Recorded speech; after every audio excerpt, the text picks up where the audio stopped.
Allora Lorenzo, come è andata la partita con Vicinalis? Come commenti questa vittoria?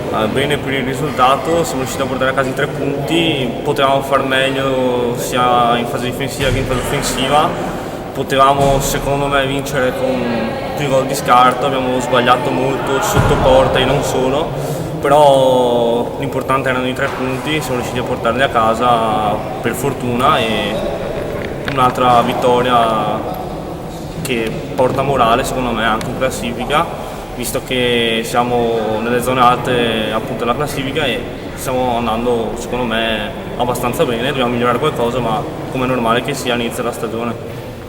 Ok, A te il merito di aver sbloccato questa partita con loro che all'inizio erano molto aggressivi.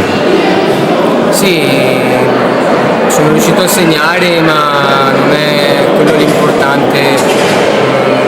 Per me poteva segnare chiunque, l'importante è che abbiamo portato a casa il risultato e che ognuno, che ognuno gioca per la squadra e niente, abbiamo portato a casa anche oggi questi 3 punti. Abbiamo in 6 giornate abbiamo 12 punti, l'anno scorso a quest'ora ne avevamo solo 6 e questo è l'importante.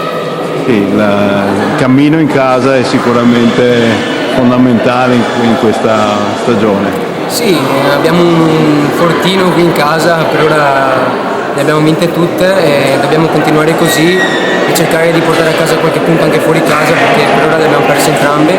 La prossima andremo a giocare a Forlì e ci giochiamo un bel pezzo di campionato, diciamo, e dobbiamo cercare di fare punti lì a Forlì che è un campo molto ostico.